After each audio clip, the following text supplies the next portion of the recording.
दबदबा चुनावी रण। विद्रोह, विरोध और नेतृत्व, इन तीनों पर जो जाति अपना नैसर्गिक अधिकार मानती है, आज हम अपने इस एपिसोड में उसी जाति विशेष की चर्चा करेंगे जिसके पास थी बिहार की सबसे अधिक जमींदारी की थाती, जिस जाति ने शिक्षा को शिखर पर ले जाने के लिए शिक्षा मंदिर का निर्माण कराया, जिसकी बुद्धि से लोग कायल भी हैं और घायल भी हैं, जिस जाति के नेता ने गांधी जी की असहमति के बावजूद बिहार की सत्ता की बागडोर संभाली, जिस जाति के नेता ने अपने ही जमींदारों और रजवाड़ों की मर्जी के खिलाफ जाकर देश में पहला जमींदारी उन्मूलन कानून लागू कर दिया, पीएम नेहरू देखते रह गए। जिस जाति के नेता ने दलितों को मंदिर में प्रवेश सुनिश्चित कराकर सामाजिक, सांस्कृतिक और धार्मिक चेतना का सूत्रपात किया। अब तक आप समझ गए होंगे, हम चर्चा करने जा रहे हैं भूमिहार ब्राह्मण के बारे में। 1990 तक बिहार में सत्ता का चेहरा कौन है यह बहुत ज्यादा मायने नहीं रखता था। बिहार की सड़कों पर हुकूमत भूमिहारों की या कहें बाहुनों की ही रही।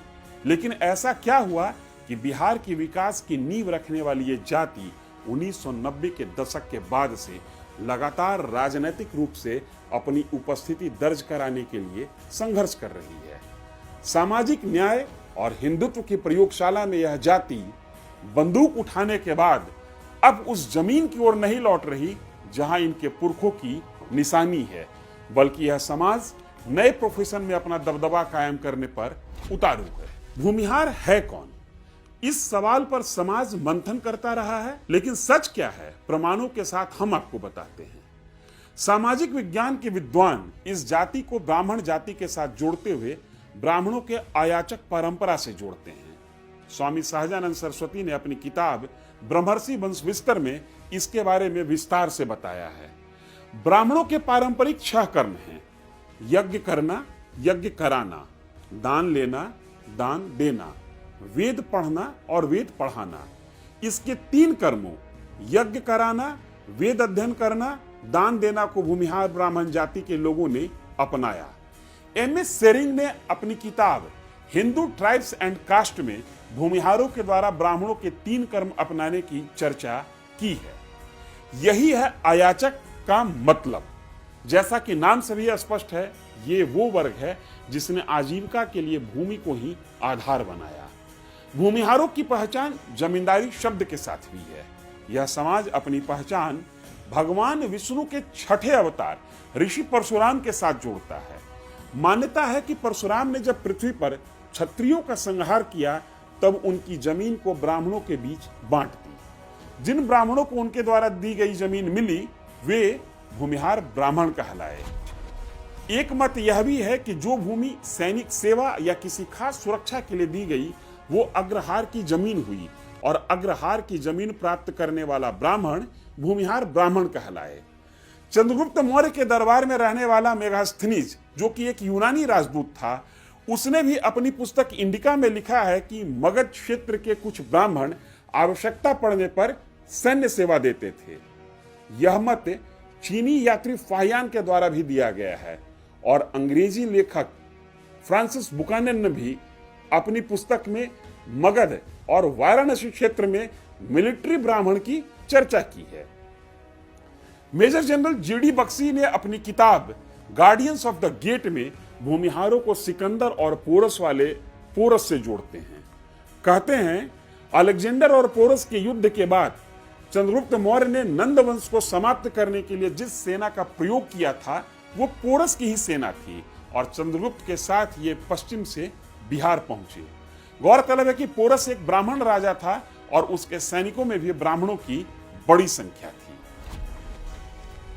हालांकि इस दावे की इतर एक मत यह भी है कि भगवान बुद्ध के समय कुछ ब्राह्मण बौद्ध हो गए। जब बौद्धों का राज्य समाप्त हो गया तो वे फिर से सनातन परंपरा में वापस आए और इन्हें ही भूमिहार ब्राह्मण माना गया। कुल मिलाकर इतना तो कहा ही जा सकता है कि भूमिहार समाज की जड़ें शास्त्र, शस्त्र और भूमि तीनों के साथ प्राचीन काल से ही गहरी है। सनातनियों के बीच वर्ण व्यवस्था पुरानी है, इसे वेदों से मान्यता प्राप्त है। नए दौर में जाति व्यवस्था को मान्यता दिलाने के लिए अपने तरीके से हर वर्ग को संघर्ष करना पड़ा। क्या ब्राह्मण, क्या राजपूत और क्या भूमिहार, कौन ऊपर होगा, इसे मनवाना एक बड़ी बात थी।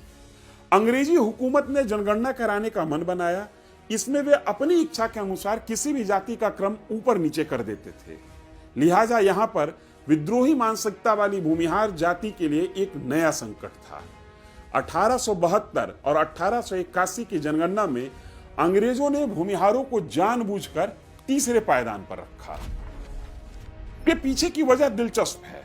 दरअसल इसी वजह से भूमिहारों की राजनीतिक मानसिकता को समझा जा सकता है। दरअसल बैटल ऑफ बक्सर के बाद यह तय हो गया कि अब बिहार, अवध, बंगाल की हुकूमत अंग्रेजों के हाथ होगी।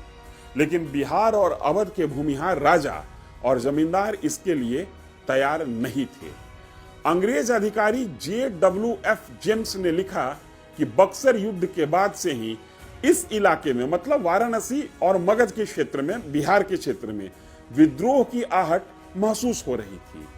1781 में वारेन हेस्टिंग्स ने बनारस के राजा चैत सिंह को उस वक्त गिरफ्तार करने का आदेश दिया जब वे पूजा पर बैठे थे। परिणाम यह हुआ कि चैत सिंह के सिपाहियों के साथ ही बनारस के आम लोग विद्रोह कर बैठे। हेस्टिंग्स की सेना मारी गई। खुद हेस्टिंग्स को नदी के रास्ते चुनार किले में शरण लेना पड़ा। अंग्रेजी हुकूमत की खूब किरकिरी हुई। इस युद्ध के बाद बनारस में एक कहावत शुरू हो गई, घोड़ा पर हौदा, हाथी पर जिन, ऐसे भागा वारेन हेस्टिंग। दरअसल 1770 में बंगाल इलाके में, गौरतलब है कि उस समय बंगाल और बनारस या बिहार बहुत बटा हुआ नहीं था, इसलिए जब बंगाल इलाका कहा जाता है तो इसे एक बनारस से लेकर बंगाल तक का क्षेत्र समझना चाहिए।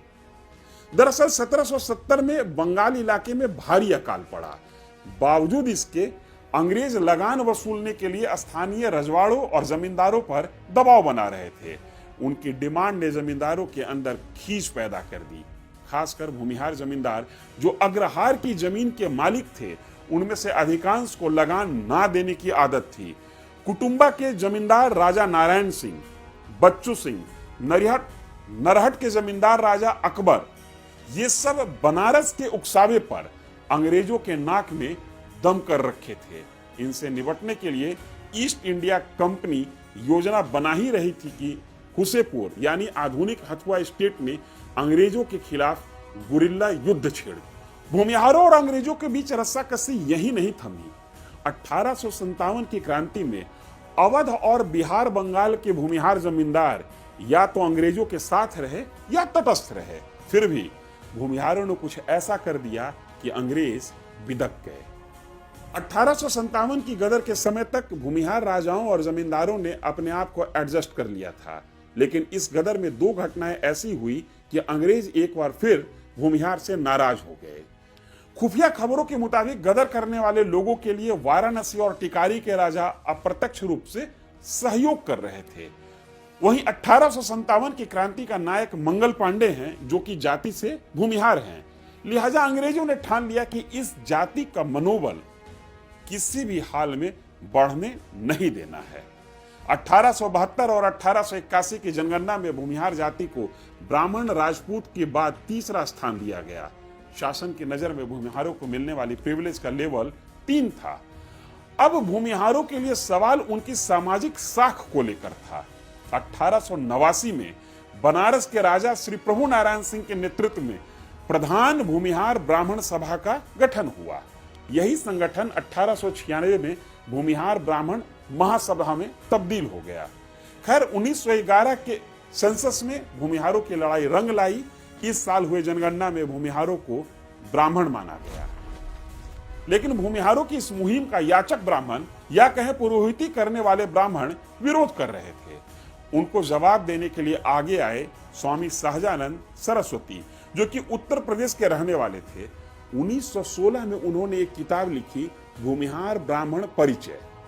इस किताब के माध्यम से सहजानंद ने शास्त्रों के जरिए साबित किया कि पुरोहिती करना और दान लेना ब्राह्मण होने की एकमात्र शर्त नहीं है।